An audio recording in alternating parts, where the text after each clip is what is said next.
এর পর আমরা হচ্ছে আর্টওয়ার্ক অ্যানালাইসিস। আর্টওয়ার্ক অ্যানালাইসিসটা হচ্ছে মেইনলি আপনার হচ্ছে ভিজুয়ালাইজেশন অফ গার্মেন্টস। গার্মেন্টসটা দেখতে কেমন হবে সেটার ভিজুয়ালাইজেশনটা আর্টওয়ার্কের মাধ্যমে আসে। তো এটার আমরা মেইনলি হচ্ছে আমরা আপনাদেরকে দেখাচ্ছি আর্টওয়ার্কটা। এখানে আসেন, দেখেন এখানে আপনার ভিজুয়ালাইজেশন আমরা দেখতে পাচ্ছি ক্লিয়ারলি। এখানে দেখেন আপনার হচ্ছে আর্টওয়ার্ক হচ্ছে বিভিন্ন ধরনের আর্টওয়ার্ক এখানে হতে পারে। সেটা হচ্ছে প্রিন্টের আর্টওয়ার্ক, তারপরে এমব্রয়ডারি আর্টওয়ার্ক, আর হচ্ছে আপনার হচ্ছে এমব্লিশমেন্ট। এখানে পিকচারে ক্লিয়ারলি আপনার ভিজুয়ালাইজেশন আছে একটা গার্মেন্টসের, যে এখানে প্রিন্টের পিকচার দেওয়া আছে।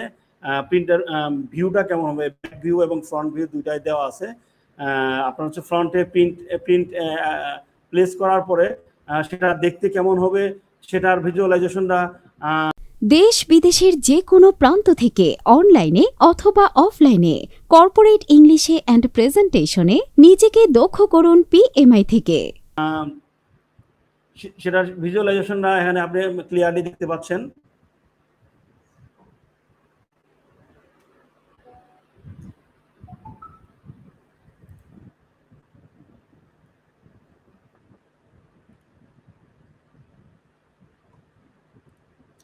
আচ্ছা,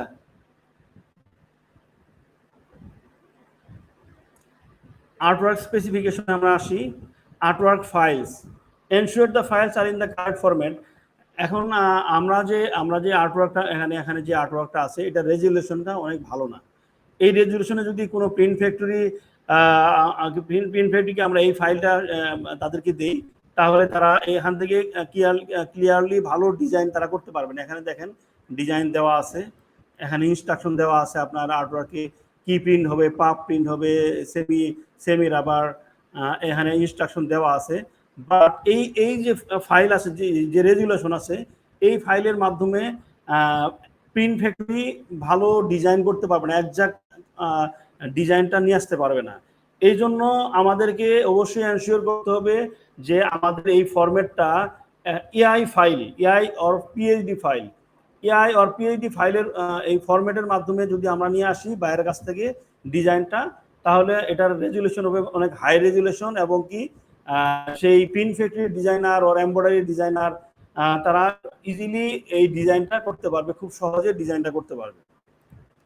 তো মোস্ট ইম্পর্টেন্ট হচ্ছে অবশ্যই আমাদেরকে বাইরের কাছ থেকে চেয়ে নিতে হবে যে রেজুলেশন, মানে হাই রেজুলেশন ফাইল নিয়ে আসতে হবে। সেটা হচ্ছে ফরম্যাট হচ্ছে এআই অ্যান্ড পিএইচডি ফাইল। এই এআই এবং পিএইচডি ফাইলের মাধ্যমে যদি আমরা নিয়ে আসি, সেই ক্ষেত্রে এটা রেজুলেশন অনেক হাই হবে। তারপরে size and placement specification, where the artwork should be place on the garments. আপনার হচ্ছে এটার হচ্ছে আপনি এই যে আমাদের যে প্রিন্টের ডিজাইনটা, এটা আসলে একজাক্টলি কোথায় প্লেসমেন্ট হবে, এটার এই প্রিন্টের যে সাইজ আছে, সাইজ এবং প্লেসমেন্টটা এটা ইন্ডিকেশন টেকপিকের মধ্যে দেওয়া থাকে। বাট এটা আসলে কিছু কিছু বাইরের ক্ষেত্রে দেওয়া থাকে না, সেটা ডিপেন্ড করে হচ্ছে বায়ারের উপরে।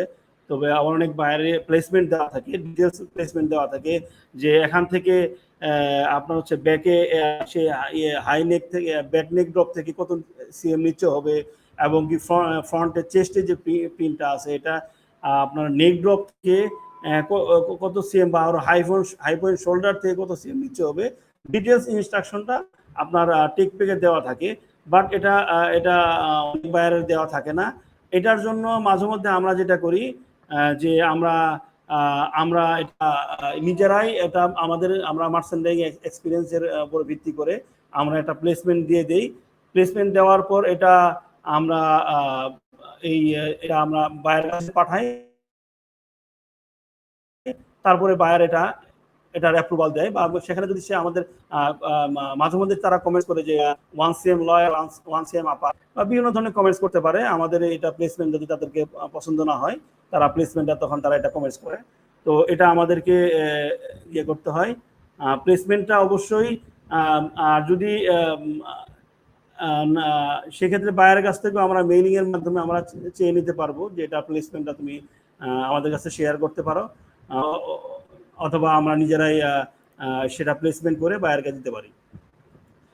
কালার স্পেসিফিকেশনস, এবং কি এখানে দেখেন প্রিন্টের অবশ্যই কালার স্পেসিফিকেশন, কালার ডিটেলস দেওয়া থাকবে। এখানে কালার ডিটেলস দেওয়া থাকবে।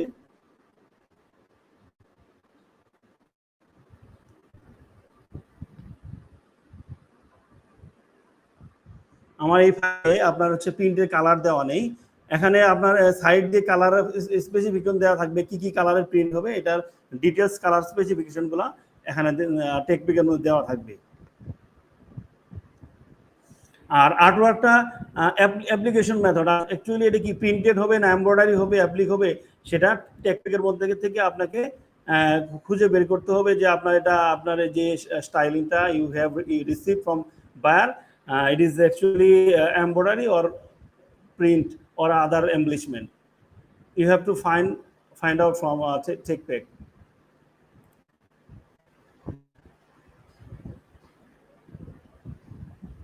Execution details, instruction on how the artwork should be applied.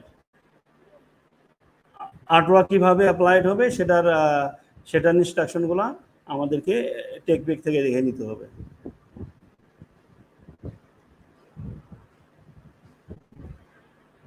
আচ্ছা, তারপরে আসেন হচ্ছে কোয়ালিটি চেক। কোয়ালিটি চেক আমি অলরেডি শেয়ার করেছি আপনাদেরকে যে আপনার হচ্ছে আর্টওয়ার্কটা রেজুলেশন আপনার কোয়ালিটিটা দেখে নিতে হবে, যে রেজুলেশনটা ভালো কিনা সেটার কোয়ালিটিটা দেখে নিতে হবে। আপনার যদি কোয়ালিটি ভালো না হয় সেক্ষেত্রে বাইরের কাছ থেকে অবশ্যই আপনার হাই রেজুলেশনের ভালো আপনার ফাইল নিয়ে নিতে হবে, আর্টওয়ার্ক নিয়ে নিতে হবে। স্কেলিং আপনার হচ্ছে, এবং আর্টওয়ার্কটা আপনার প্রপারলি কোনো লস অফ কোয়ালিটি আছে কিনা সেটা আপনারা চেক করে নেবেন। কালার কনসিস্টেন্সি, কালারগুলো সব ডিটেলস কালার দেওয়া আছে কিনা সেটা কালারগুলো আপনারা চেক করে নেবেন। প্রিন্টের ডিটেলস না দেওয়া থাকলে আমরা বাইরের কাছে চেয়ে নিব। তারপরে আলটিমেটলি স্যাম্পলিং, আমরা একটা এই যে আমরা আর্টওয়ার্কটা আছে, প্রিন্টের আর্টওয়ার্কটা আছে, এটা আমরা টেস্ট স্যাম্পল করব। সেটা হচ্ছে যে আমাদের যে বায়ার যে আর্টওয়ার্কটা দিয়েছে এটা আসলে আমরা যখন স্যাম্পল মেক করব, স্যাম্পলে আমরা আর্টওয়ার্ক প্রিন্টটা প্লেস করব, তখন এক্স্যাক্টলি আমরা এটা আসলে দেখতে লুক লাইক কেমন সেটা আমরা এক্স্যাক্টলি তখন বুঝতে পারবো যখন এটা আমরা এটা একটা কমপ্লিট একটা গার্মেন্টসের উপর প্রিন্ট করবো, তখন এটা রিয়েল পিকচার আমরা তখন বুঝতে পারবো যে এটা প্রপারলি বায়ারের মতো করে হয়েছে কিনা, সেটা আসলে বায়ারের ডিজাইনের মতো হয়েছে কিনা এটা আমরা তখন জানতে পারবো।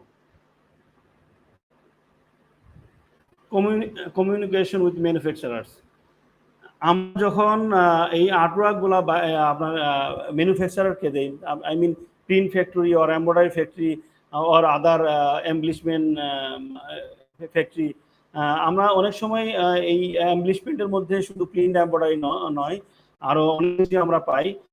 ধরনের স্টোন অ্যাটাচমেন্ট থাকে, বিভিন্ন ধরনের স্টোন অ্যাটাচমেন্ট থাকে, তো এটার পার্ল অ্যাটাচমেন্ট থাকে, এগুলার ইন্ডিকেশনগুলো দেওয়া থাকে টেকপ্যাকের মধ্যে।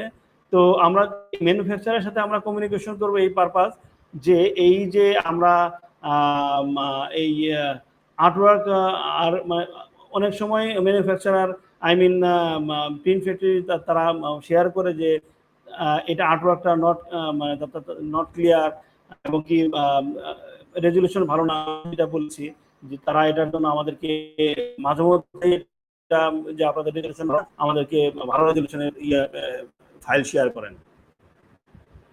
এমনকি আপনার হচ্ছে টেকপ্যাক মাঝে মধ্যে স্যাম্পল ডেভেলপমেন্টের প্রসিজার যখন পর্যায়ে থাকি তখন হয়তো বা অনেক কিছুই আমাদের চেঞ্জিং আসে, মাঝে মধ্যে বায়ার চেঞ্জ করে, তো আপডেটেড টেকপ্যাকটা আমাদেরকে অবশ্যই সেই ম্যানুফ্যাকচারারকে, প্রিন্ট ফ্যাক্টরি বা এমব্রয়ডারি ফ্যাক্টরিকে শেয়ার করতে হবে যে এটার চেঞ্জিং আছে, তো আমাদেরকে শেয়ার করে দিতে হয়।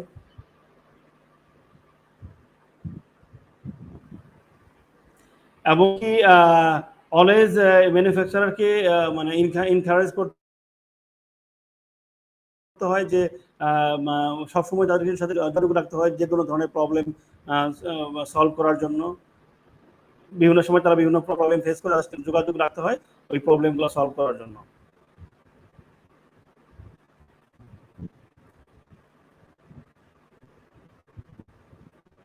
আচ্ছা, আমরা লাস্ট স্টেজে চলে আসছি, টেকপ্যাকের অ্যানালাইসিসের লাস্ট স্টেজে চলে আসছি।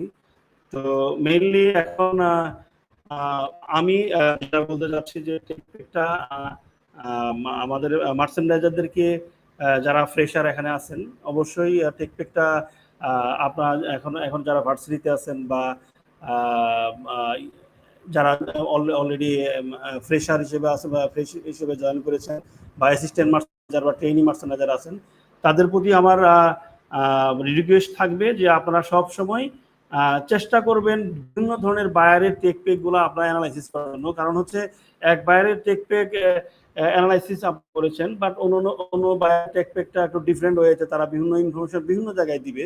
তো এই জন্য আপনাদেরকে অবশ্যই আপনাদেরকে টেক পেক গুলো অ্যানালাইসিস করবেন। যারা ভার্সিটিতে আছেন তারা চেষ্টা করবেন যে যারা আপনাদের পরিচিত ভাই আছেন যারা মার্চেন্ডাইজিং এ আছেন তাদের কাছ থেকে বিভিন্ন ধরনের টেকপিক সংগ্রহ করে অ্যানালাইসিস করবেন কোথায় কি ধরনের ইনস্ট্রাকশন আছে, এগুলা সংগ্রহ করে আপনারা স্টাডি করবেন, অ্যানালাইসিস করবেন। এতে আপনাদের সহজ হবে মার্চেন্ডাইজিং কেরিয়ার। কারণ হচ্ছে আপনি যদি টেকপিক অ্যানালাইসিসটা আপনি ঠিকমতো প্রপারলি না করতে পারেন তাহলে আপনি কোনো কিছু করতে পারবেন না। কারণ হচ্ছে যে আপনি একজন মার্চেন্ডাইজারের প্রথমেই ল্যাবডি প্রোগ্রাম ছাড়তে হয়। সেই ল্যাবডি প্রোগ্রামের কি কি ইনস্ট্রাকশন লাগে, কি কি ইনফরমেশন লাগে সেটা আপনি টেকের মধ্যে পাবেন। সেই টেকপিক থেকে সংগ্রহ আপনাকে নিতে হবে। তো এটার জন্য আপনাকে টেকপিককে আপনি অ্যানালাইসিস করা জানতে হবে।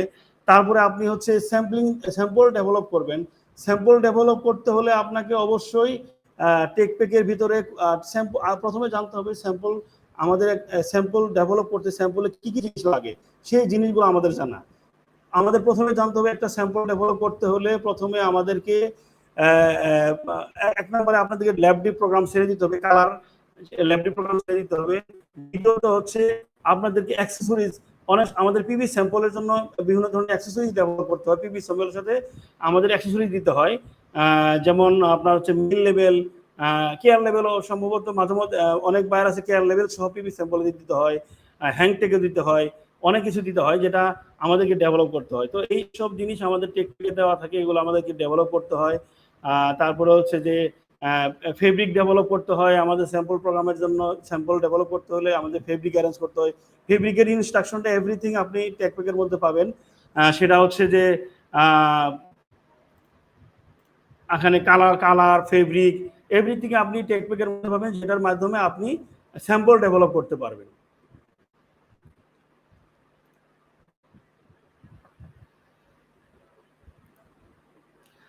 আমি অ্যাকচুয়ালি আমি শেষ করে দিতে যাচ্ছি।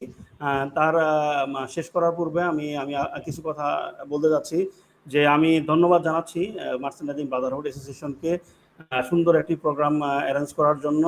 এবং কি আমি আরো দাবি করব, রিকোয়েস্ট করব যে আপনি আমাদেরকে এইভাবে আরো সামনে আরো অনলাইন ক্লাসের ব্যবস্থা রাখার জন্য।